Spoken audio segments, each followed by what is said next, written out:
Hello everybody, hope you're having a fantastic day today. Thank you so much for checking out my video. Today I'm going to be covering the patch notes for the upcoming update Once in a Blue Moon. Now I will link in the description so you can check these out for yourself, but I think I cover most of it here in the video, so without further ado, let's get into this. So Once in a Blue Moon. Our Once in a Blue Moon update arrives this summer, introducing 2 brand new public events and 2 new cryptids. Every 20 minutes, one of the following public events will appear on the map, which are the new events. Workbench and mod descriptions. We've overhauled the way weapon and armor mod effects are displayed. Crafting user interface. New gameplay settings show advanced mod descriptions. All mod descriptions have been updated to better reflect the effects and mod grants. Now, I don't really use the private test server, but I will link an Angry Turtle video in the description that will show these in depth. He really goes into it in his last video. And what it is it just shows you what the mods on the weapons will do. It actually has like a minus number, which is red, or a plus number, which is blue. So it shows you where you're gaining and losing stuff a lot better when you're adding mods to weapons, which is extremely convenient. Okay, so additional improvements, which are 2 expeditions. In the PTS playtesting phase, we have included some adjustments to expeditions and the rewards. The following changes have been made. Players no longer need to charge the Ultrasight battery to run an expedition. Field quests are no longer mandatory before leaving for an expedition and are now daily quests with updated rewards that are more in line with other daily quests. This is amazing, actually. The fact that we don't have to stir the stew anymore, we can just go do an expedition, will definitely get me doing these a lot more. And the fact that if you still want to do the daily quests, you can actually get new rewards, which is nice. I'm actually curious to see what those new rewards are for those daily quests. That's actually really good. Maybe they'll give us a chance at some rare apparel as well now with those events, or those dailies, I should say. Players can join an expedition even if they haven't finished the quest Responders Reborn, but cannot start a mission as a leader until they have completed that quest. This is amazing as well too. We can help out some lower ranking players, get them started off a little bit quicker.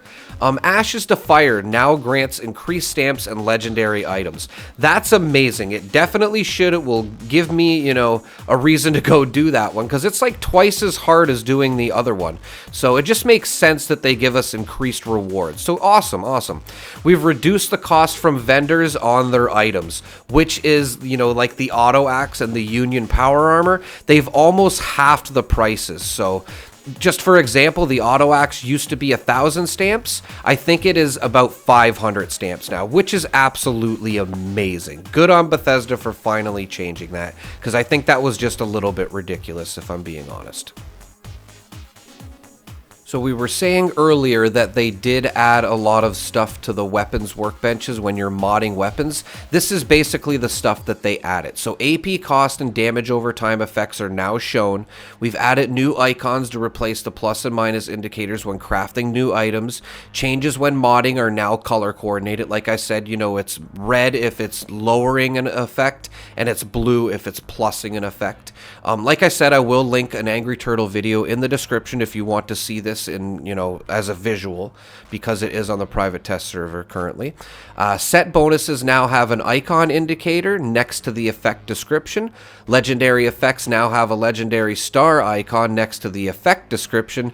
Extra effects not normally shown elsewhere are now displayed below the legendary effects. Dynamic values have been added to show the current bonus. So if you were ever had any questions about any of the mods you're putting on your weapons, they should easily be answered now. Balance. The bleed out syringe barrel now deals physical damage instead of poison. Burning mods for energy weapons now deal fire damage. That's going to be interesting. We've adjusted the 2-shot legendary mod to deal its damage similar to ballistic weapons.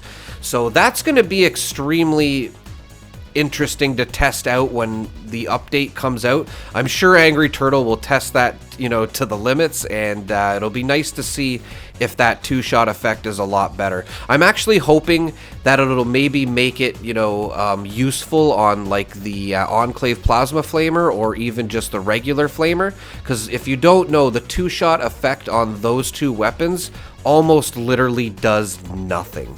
So that's nice that they added that. I'm not saying that it is going to help those weapons, but I'm just saying hopefully it does. On to bug fixes. So the Sheepsquatch Shard special effect now works correctly, and the Chance to Cripple effect now correctly works on all weapons. I didn't notice that these were a problem, to be honest, so if you did, hopefully that they're fixed now for you. A thing that is on the PTS server right now is that you're not getting the same amount of ammo from the daily ops and expeditions that you used to. It's like extremely nerfed. So that kind of sucks, right? A lot of people use daily ops and expeditions to get ammo, especially when it comes to like cannonballs and stuff like that. People use the daily ops to get. So it did seem like that they nerfed it, but it does say here, while fighting through the daily ops and expeditions, you may notice contextual ammo dropping in increments of 4 only. This is a bug that we are aware of and we will have resolved in a future iteration of the PTS.